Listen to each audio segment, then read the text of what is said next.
When did the designated driver leave everyone stranded at the party?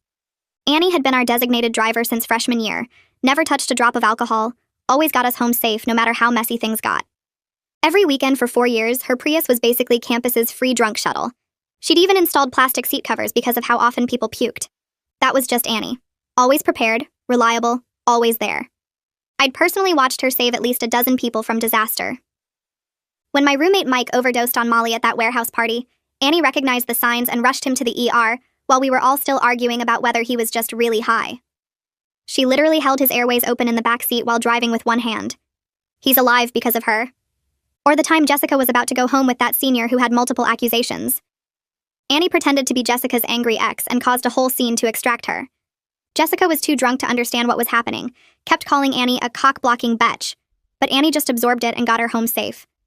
She'd stopped Brad from getting a face tattoo of his ex's name at 3 a.m., physically wrestled keys from drunk drivers, talked people off rooftops, cleaned blood, puke, and other fluids I won't mention from her car without complaint.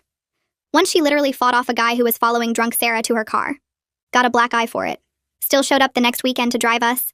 She'd also hidden Kevin's cocoa when cops showed up to a house party, saving him from a felony that would have ended his law school dreams.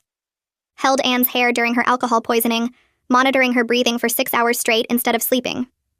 The night everything changed was Cameron's birthday. February 15th, freezing cold, roads already icy from an earlier storm. We'd all gone to O'Malley's downtown. Annie was there with her usual water and lime, watching everyone's drinks, keeping track of who was too far gone. She'd already cut off Erica twice and physically removed Brad from his ex who'd shown up with her new boyfriend. I was at the bar when it happened, so I only heard about it later from the bartender who saw the whole thing. Apparently, while Annie was in the bathroom, our friend group decided they wanted Taco Bell. Cameron said he was basically sober. He'd had 8 shots and 2 lines of coke in the bathroom. They took Annie's keys from her jacket pocket. The bartender said Erica was laughing about how Annie was too controlling, and they were teaching her a lesson about being fun. They left her downtown at 1 a.m. Temperature was 18 degrees. Annie came out to find her friends gone, her jacket gone, her keys and her car gone. She called them 15 times. They sent her to voicemail every time except once. Erica finally picked up, music blasting so loud the bartender could hear it from across the room. "We're fine! Stop being such a mom!" Then hung up on her.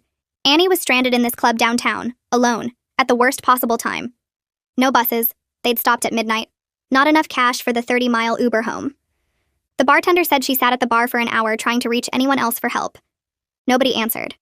She spent the night in a 24-hour diner drinking coffee she could barely afford, while drunk men kept bothering her. The owner finally let her sleep in a back booth around 4 a.m. out of pity. She had hypothermia symptoms by then.